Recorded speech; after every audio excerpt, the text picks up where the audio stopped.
saludamos con el doctor José Valencia, canciller de la República, a quien le doy los buenos días y las gracias por acompañarnos. Bienvenido. Buenos días, también muchos saludos a usted, especialmente en este día muy especial para Guayaquil, para los amigos guayaquileños.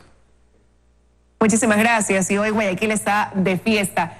Quisiera empezar esa entrevista tratando el tema de la visita del día sábado del secretario de Estado de los Estados Unidos, Mike Pompeo, a nuestro país, manteniendo una reunión con el presidente Lenín Moreno, de la que usted formó parte, y que se convierte pues en la cuarta visita de un alto funcionario de ese país, lo que demuestra una reanudación de esta relación bilateral. En este caso concreto, ¿cuáles fueron los temas más relevantes que se trataron en esa reunión? Los temas de la agenda central con los Estados Unidos son, por supuesto, los que atañen a la cooperación bilateral en sus distintos aspectos. Temas económicos y comerciales es uno de los asuntos que más interesan al Ecuador. Asuntos de índole migratorio, temas que también consideren, por supuesto, a distintas líneas de interacción entre los dos países. Tratamos temas regionales, por supuesto. En fin, creo que fue una muy fructífera entrevista, un encuentro y un intercambio de opiniones claro, sincero, orientado a aquellos aspectos que al Ecuador, de nuestra parte, tienen particular relevancia en esa relación con los Estados Unidos.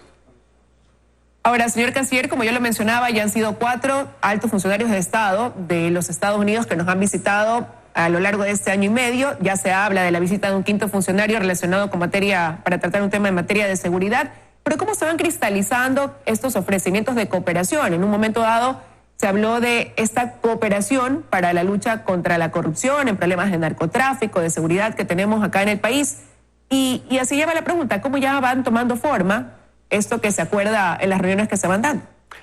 Las visitas son un poco de lado y lado, y eso para remarcarle que el restablecimiento, la renovación más bien de las relaciones entre los dos países de un nivel muy positivo, viene también acompañado por visitas de altos funcionarios ecuatorianos a Washington. Yo personalmente estuve en esa ciudad y me entrevisté con el secretario de Estado Pompeo meses atrás.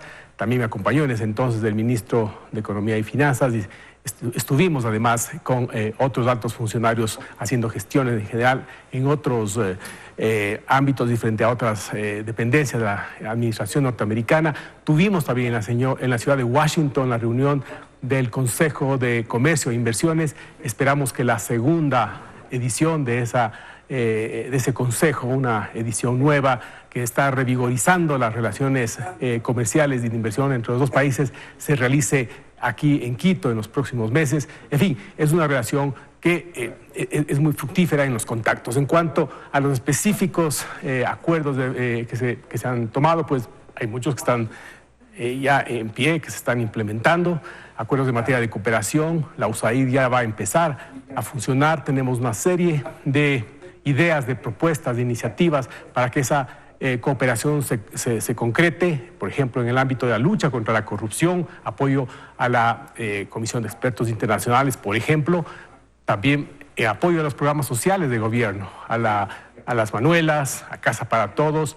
En fin, hay una serie de específicas asuntos, programas que estamos implementando. Casi me estaba olvidando el tema de la atención a la gran cantidad de hermanos venezolanos que viven en nuestro país. Estamos llamando a la cooperación internacional para apoyar los denodados esfuerzos del Estado ecuatoriano en esta materia. Confiamos, como ya lo ha hecho Estados Unidos, pero que esa cooperación con este país y con otros incremente para atender esta emergencia migratoria que representa la llegada hacia fines de año de casi 500,000 de venezolanos a nuestro país. Ahora, ¿pudo haber influido de alguna manera en este acercamiento con los Estados Unidos y en esa cooperación en los temas que usted acaba de abordar el hecho de poner fin a ese asilo en la embajada en Londres de Julian Assange? No tiene una vinculación directa, diría yo, porque todo lo que se refería a la terminación del asilo o a los incidentes que se produjeron al respecto, el Ecuador únicamente los trató, los abordó con el Reino Unido, con las autoridades británicas y también, por supuesto, en su momento con los abogados del señor Assange. Lo que ocurre, la salida del señor Assange, ciertamente ha quitado una situación bastante crítica para nuestro país. El presidente lo había referido, era una constante molestia que causaba una serie de distorsiones, no diría con los Estados Unidos de general, en la acción internacional del Ecuador. Eso ya no está de por medio. se resolvió conforme al derecho internacional, de acuerdo a una facultad soberana del Estado ecuatoriano. Y este momento, pues, ya no se encuentra ahí, si se quiere, para causar una cierta distorsión que pudo haber causado con otros países en general. Ahora, dentro de eso surge este tema de si en su momento el fundador de Wikileaks utilizó la embajada también como un centro de hackeo, interfiriendo en la información para las elecciones del 2006 allá en Estados Unidos, en estas elecciones presidenciales. Sobre eso, ¿se ha podido determinar o investigar si efectivamente se produjo esto que fue puesto pues sobre la palestra a través de un trabajo periodístico de una cadena internacional? Bueno, nosotros hemos conocido de ese trabajo periodístico que usted se refiere. Nosotros no hemos tomado parte, no conocemos en detalle cuáles son las fuentes que ha utilizado esta cadena internacional de noticias, que es una cadena seria. Por tanto, no podríamos comentar con respecto a los resultados de esas investigaciones de la prensa, ¿no? Incluso después ha habido declaraciones al respecto del expresidente Rafael Correa. En fin, son cuestiones que en algún punto, si se llega a comprobar que ha habido un ilícito, evidentemente pueden actuar instancias judiciales. El Ministerio de Relaciones Exteriores, como parte del Ejecutivo, hace lo suyo en lo que concierne a los temas administrativos de la embajada, pero esos temas ya de orden judicial, si se ha cometido algún tipo de delito, corresponderá a las autoridades competentes investigar y tomar cartas en el asunto.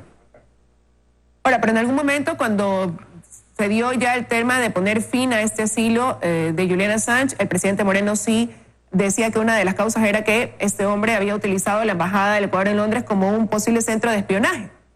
¿Podría entonces por ahí haber algún tipo de vinculación? El presidente lo que dijo es que se había interferido en los asuntos internos de otros estados, y eso es público y notorio, tan así que en algún punto el Estado ecuatoriano decide suspenderle en el anterior gobierno el uso de Internet al señor Assange.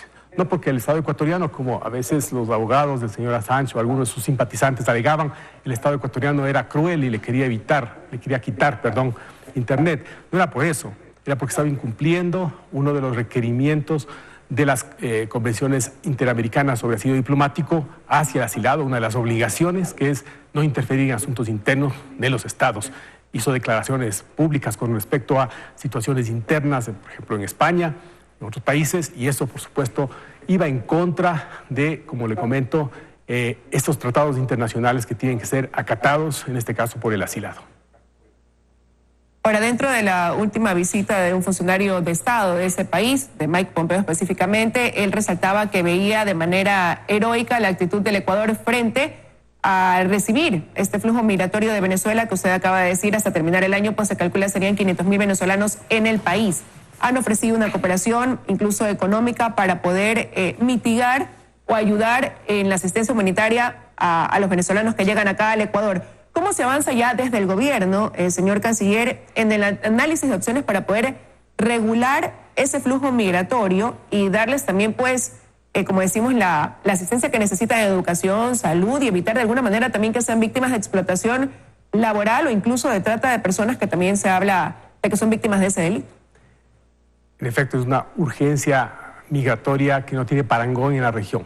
Nunca antes en América Latina había ocurrido que de un país, en este caso pues Venezuela, salgan de pronto en este momento 4 millones de personas, y que se prevea que habrá 5 millones de venezolanos fuera de su país a fin de año. Para el Ecuador, vuelvo a repetir, la plataforma de las Naciones Unidas, que sigue este tema de manera minuciosa, proyecta para el Ecuador hacia fines de 2019, de este año, en 6 meses más, que llegará a 500,000 el número de venezolanos asentados en nuestro territorio. Es un número realmente excesivo. El Estado ecuatoriano, la sociedad ecuatoriana, tiene que hacer esfuerzos denodados, que van de acuerdo con una solidaridad que siempre el pueblo ecuatoriano tiene en estas circunstancias con pueblos y con hermanos de otras latitudes. Pero también tenemos que ser prácticos, se requieren recursos urgentemente, se requiere reforzar un presupuesto, el presupuesto del Estado, que ya de hecho se encuentra con muchas presiones por las demandas propias de nuestra población. En otras palabras, se requiere balancear la situación interna del país y no dejar que esa crisis migratoria pueda afectar y llegar a provocar situaciones que nos afecten a todos quienes vivimos en este territorio nacional, incluso a quienes ya están incorporados aquí en Venezuela. La posición del gobierno nacional es justamente por esa vía, por la vía de precautelar la responsabilidad y la solidaridad en materia humanitaria que tiene el Estado ecuatoriano y que tenemos los ecuatorianos, digo, buscar una forma de equilibrar esta situación, de regularizar a las personas que están aquí, pero buscar la forma también de conocer en dónde están, qué están haciendo, facilitar de esta manera que los servicios públicos les lleguen, facilitar, obtener recursos, incluso del exterior, porque el Estado ecuatoriano evidentemente no puede copar con esta crisis de la noche a la mañana. En 2 años han llegado 500,000 de venezolanos y las decisiones que deban tomarse, el presidente ya anunció el 24 de mayo que se está estudiando la adopción de una visa humanitaria. En ese trabajo estamos, no es sencillo porque hay que tomar una serie de determinaciones administrativas, logísticas y por supuesto construir el adecuado marco legal para que esto pueda tomar forma. El Estado ecuatoriano se lo toma esto muy serio y el presidente Lenín Moreno sabe la responsabilidad que le cabe frente a una situación que a todos nos consta, llega y se manifiesta en todo el territorio nacional.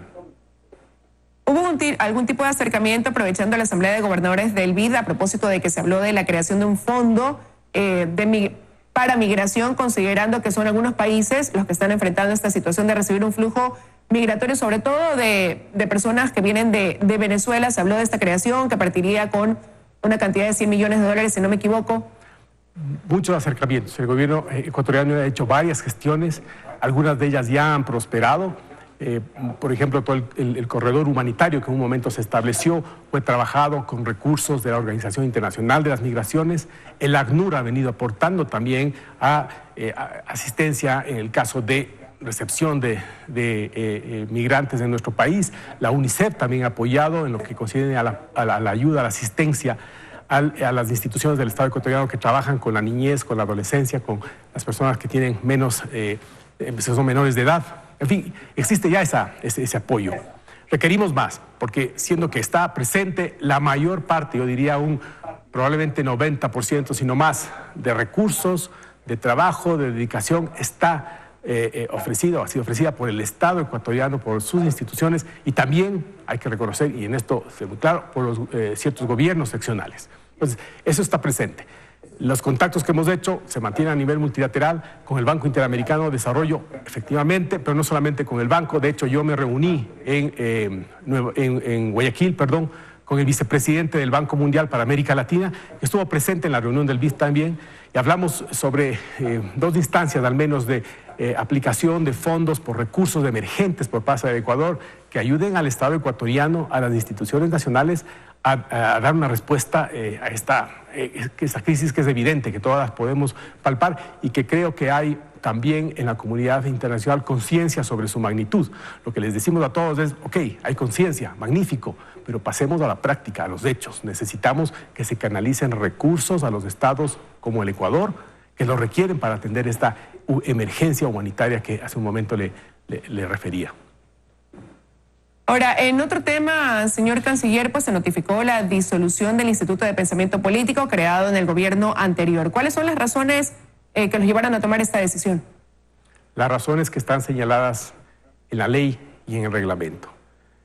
Según la propia ley, cuando la instancia pública, en este caso la Cancillería, que otorga la personería a una organización no gubernamental, recibe una queja, y nosotros recibimos una queja de la Secretaría Anticorrupción de la Presidencia sobre el incumplimiento de las condiciones, de los requerimientos para el funcionamiento de estas organizaciones, tenemos que procesar esa queja. Y efectivamente se recibió, constatamos que era necesario que se complemente y se presente documentación de respaldo sobre el funcionamiento de esta organización, un tema eminentemente administrativo. Dirigimos una comunicación formal, dimos un plazo para que se entregue esa información, se entregó por parte del instituto una información parcial. Ante ello volvimos a pedirle que se complete esa información, no se entregó esa información, es decir, se procedió, se dio derecho a escuchar, a que presenten y que entreguen los descargos del caso, y no ocurrió el caso. Lo que pasó es que pues, obviamente la Cancillería iba a tomar cartas en el asunto y se presentó una acción de protección ante un juez. Todo esto es un derecho de todos los ecuatorianos y en este caso del instituto. La acción de protección suspendió cualquier decisión de la Cancillería mientras se adoptaba una resolución. Al final, el juez dictaminó que el instituto no tenía la razón. que no había razón para suspender el procedimiento. Y en ese punto, la Cancillería, por supuesto, decidió el juez que estaba todo bien, que estaba todo en orden, revisó nuevamente el proceso y emitió en derecho la resolución de disolución, que no es la única que la Cancillería ha decidido con respecto a otras organizaciones que en un momento no cumplen con los requerimientos de la ley. Es un tema eminentemente administrativo. Si hay otro tipo de situaciones, eso le corresponderá decidir a las entidades judiciales, legales, de control, que son las que tienen facultades para trabajar al respecto. Bueno, en el momento la Fiscalía realiza una investigación por lavado de activos y defraudación tributaria vinculada con este organismo creado por Rafael Correa en el 2017. Pero entonces con esto de aquí se descarta estos comentarios que han surgido en torno a esta decisión de que más bien la razón principal sería el tratar de coartar este posicionamiento internacional que se hace de una persecución hacia el expresidente Rafael Correa.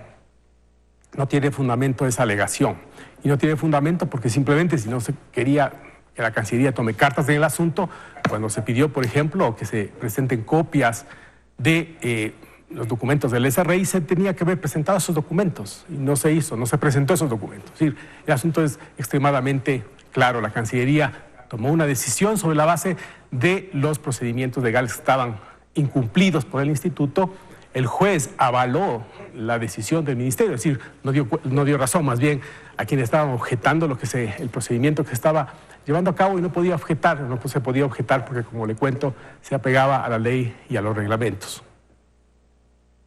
Quiero con esto de aquí agradecerle su presencia esta mañana en los desayunos de 24 horas, Gracias, señor canciller. Gracias, nuevamente. Gracias a usted por habernos acompañado. Con eso de aquí, amigos, ya me despido. Cerramos por hoy los desayunos de 24 horas. Será hasta el día de mañana. Recuerden que vienen las noticias.